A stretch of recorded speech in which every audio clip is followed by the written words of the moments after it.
تو پہلے باب سے ہم شروع کرتے ہیں، اور پہلے باب کا عنوان کیا ہے؟ توحید تمام عبادات کی بنیاد ہے۔ اور اس باب میں انسانوں کی تخلیق کا مقصد، توحید کی اہمیت، انبیاء اور رسولوں کی بعثت کا مقصد، یعنی انبیاء اور رسول اللہ نے کیوں بھیجے ہیں، شرک کی ممانعت، اور اس سے متعلقہ یہ 5 آیات ہیں، کچھ احادیث ہیں، اور ان سے جو مسائل اخذ کیے ہیں وہ ہم پوائنٹس کی شکل میں بھی انشاءاللہ سنیں گے۔ تو پہلے جو اللہ تعالیٰ کا فرمان ہمارے سامنے آتا ہے، وَمَا خَلَقْتُ الْجِنَّ وَالْإِنسَ إِلَّا لِيَعْبُدُونِ، سب نے آیت سنی ہے۔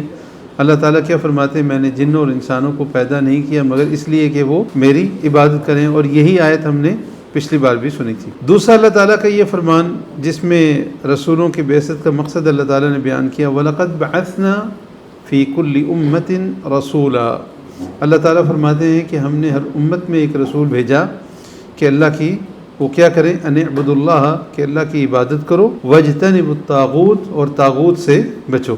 تو انبیاء کو بھیجنے کا مقصد اللہ تعالیٰ کا کیا ہے کہ وہ لوگوں کو توحید کی طرف لے کے آئیں، اللہ کی عبادت کی طرف لے کے آئیں، اور طاغوت سے یعنی غیر اللہ کی عبادت سے نکالیں۔ تیسری آیت، وَقَضَىٰ رَبُّكَ أَلَّا تَعْبُدُوا إِلَّا إِيَّاهُ وَبِالْوَالِدَيْنِ إِحْسَانًا، تیرے رب نے حکم دیا ہے کہ تم اس کے سوا، اس کے علاوہ کسی کی عبادت نہ کرو، اور والدین کے ساتھ اچھا سلوک کرو یا نیکی کرو۔ چوتھی آیت ہے سورہ النساء، وَاعْبُدُوا اللَّهَ وَلَا تُشْرِكُوا بِهِ شَيْئًا وَبِالْوَالِدَيْنِ إِحْسَانًا، اللہ کی عبادت کرو، اس کے ساتھ کسی بھی چیز کو، شیء کا مطلب ہوتا ہے چیز، کسی بھی چیز کو شریک نہ بناؤ، اور ماں باپ کے ساتھ اچھا سلوک کرو۔ 5واں مقام اللہ تعالیٰ کا یہ فرمان ہے، قُلْ تَعَالَوْا، اے نبی آپ کہہ دیجئے، تَعَالَوْا آؤ، أَتْلُ مَا حَرَّمَ رَبُّكُمْ، میں تلاوت کروں جو تمہارے رب نے حرام قرار دیا ہے، علیکم تم پر، اللہ تشرکوا بہ شیئا، اور ان میں سے پہلی چیز کیا ذکر کی کہ اللہ نے تمہیں منع کیا ہے تم اس کے ساتھ کسی کو شریک نہ ٹھہراؤ، اللہ تشرکوا، یہ کہ تم نہ شریک ٹھہراؤ، بہی اس کے ساتھ، شیئا کسی بھی چیز کو، کسی کو بھی شریک نہ ٹھہراؤ۔ اب حدیث سنتے ہیں، عبداللہ بن مسعود رضی اللہ عنہ فرماتے ہیں کہ جو محمد صلی اللہ علیہ وسلم کی اس وصیت کو دیکھنا چاہتا ہے جس پر آپ صلی اللہ علیہ وسلم کی مہر ہے، تو اسے اللہ تعالیٰ کے اس فرمان کو پڑھنا چاہیے، وہی جو ابھی ہم نے آیت کا ابتدائی حصہ سنا، وہ پوری آیت، قُلْ تَعَالَوْا، کہہ دیجئے آؤ، اتلو، میں تلاوت کروں، ما حرم ربکم، جو تمہارے رب نے تم پر حرام کیا ہے، علیکم تم پر، اللہ تشرکوا بہ شیئا، کہ یہ کہ تم نہ شریک ٹھہراؤ اس کے ساتھ کسی کو بھی، وبالوالدین احسانا، اور والدین کے ساتھ حسن سلوک کرو،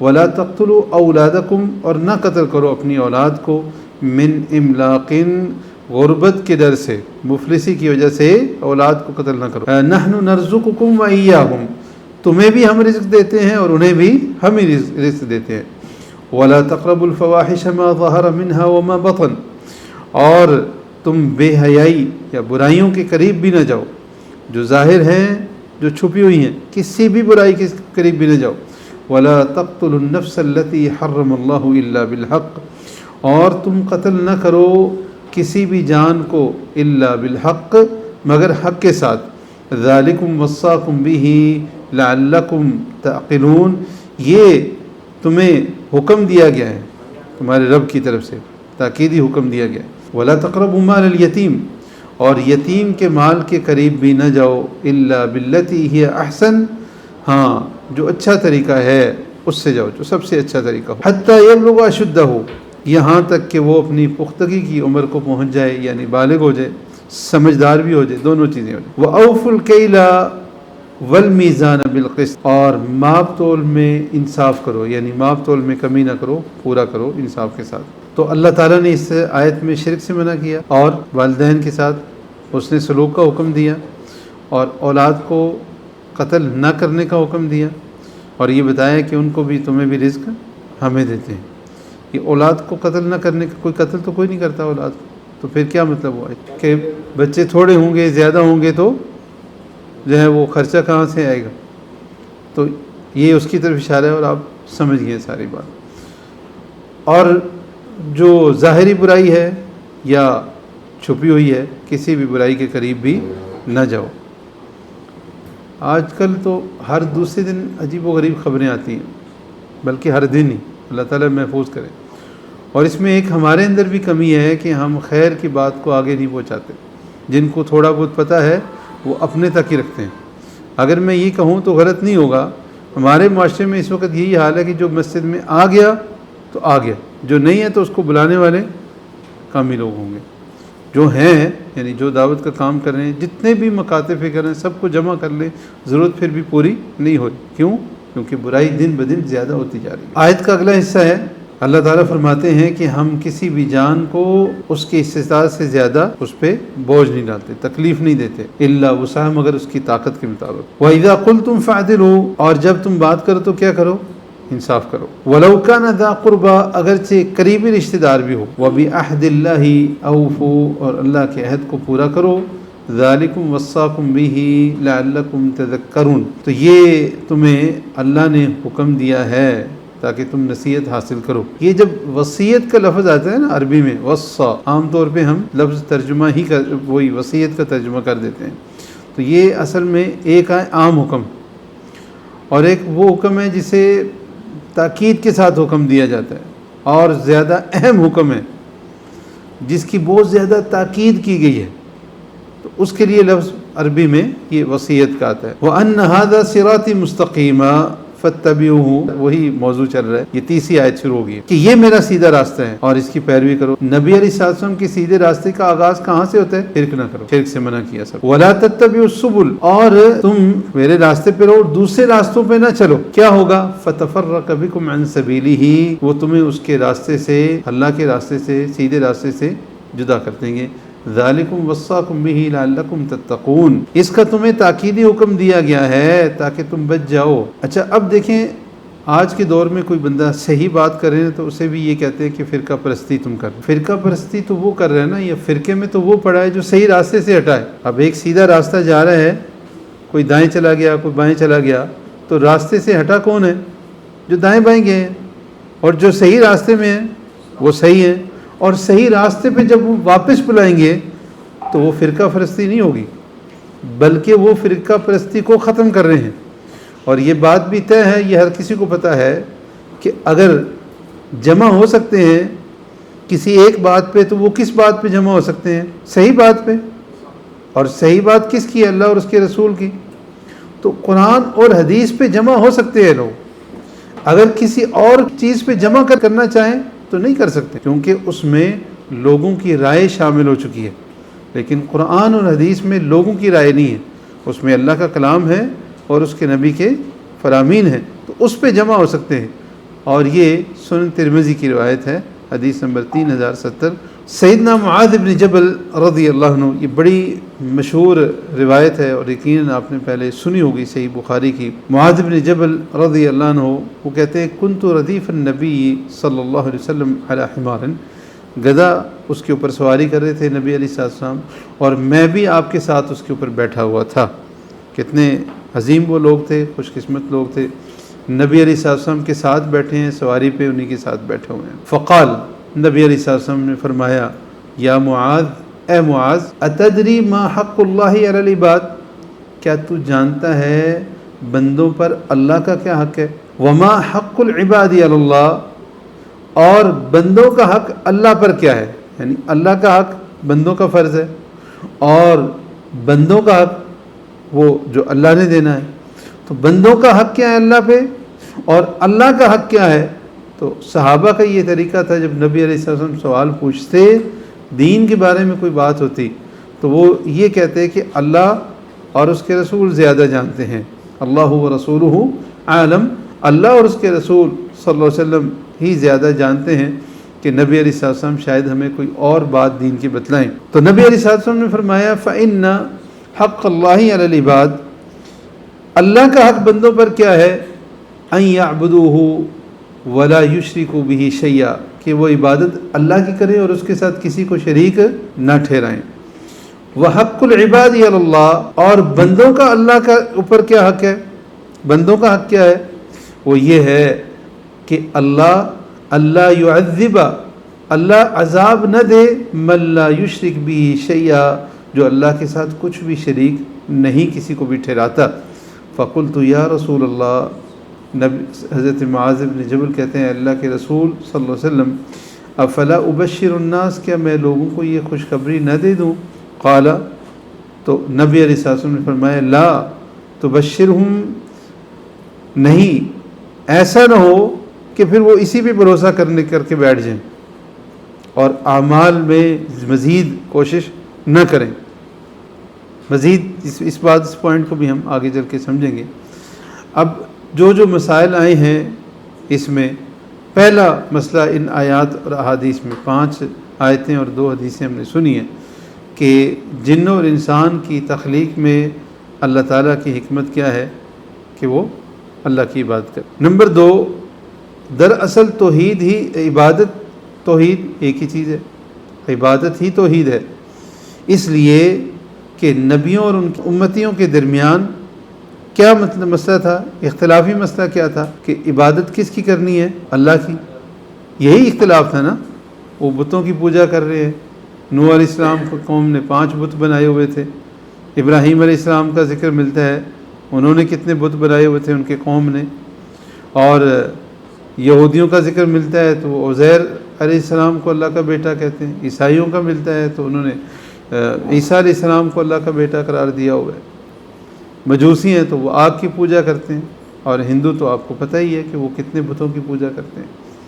تو یہ جو پوجا یا عبادت تھی اللہ کے علاوہ دوسروں کی، انبیاء اور جن کی طرف ان کی امت سے مراد، یعنی کوئی بھی نبی ہے اس کی ایک امت ہوتی ہے جس کی طرف اس کو نبی بنا کے بھیجا جاتا ہے، امت دعوت جس کو دعوت دینی ہے، اور ایک امت وہ ہے جس نے قبول کر لیا ہے۔ اب قیامت کے دن کا جب ذکر آئے گا کہیں بھی اور امتوں کا ذکر آئے گا، نبی علیہ السلام کی امت کا ذکر آئے گا، تو وہاں پہ کون مراد ہوں گے؟ اس سے مراد صرف وہ لوگ مراد ہوں گے جو نبی علیہ السلام پہ ایمان لے کے آئیں، امت محمدیہ۔ جو ایمان نہیں لائے وہ قیامت کے دن امت محمدیہ میں شامل نہیں ہوں گے۔ لیکن دنیا میں جب من حیث العموم بات کی جائے گی کہ کس کی طرف بھیجے گئے ہیں، تو نبی علیہ السلام کے زمانے سے لے کے قیامت تک یہ سارے لوگ جو آ چکے ہیں یا آئیں گے، یہ سب امت دعوت ہے، یعنی ان کی طرف دعوت دینی ہے، دین ان کی طرف آیا ہے نبی علیہ السلام کا، سب پیغام ان سب لوگوں کے لیے، اس لحاظ سے یہ امت دعوت ہے۔ لیکن جنہوں نے قبول کر لیے ہیں وہ امت اجابت ہے۔ نمبر 3، جس نے توحید کو نہیں مانا تو اس نے اللہ تعالیٰ کی عبادت ہی نہیں کی۔ اللہ تعالیٰ کا فرمان ہے وَلَا أَنْتُمْ عَابِدُونَ مَا أَعْبُدُ، یہ کون سی سورت کی آیت ہے، کسی کو پتہ ہے؟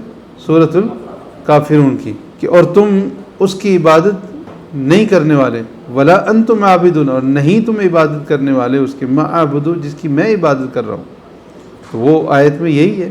نمبر 4، رسولوں کی بعثت، رسولوں کو اللہ نے بھیجا، اس کی کیا حکمت ہے؟ وہ اللہ کی عبادت اور توحید کی طرف لوگوں کو بنائیں۔ نمبر 5، ہر امت کی طرف رسول بھیجے گئے ہیں، ہر امت کی طرف، کیونکہ جو آیت ہم نے سنی تھی اس میں تھا کہ ہر امت کی طرف ہم نے رسول بھیجے کہ وہ ان کو کیا دعوت دیں کہ اللہ کی عبادت کرو۔ نمبر 6، تمام انبیاء کا دین ایک ہے، یعنی ان کی دعوت کا مرکز نقطہ ایک ہی ہے، اور وہ کیا ہے؟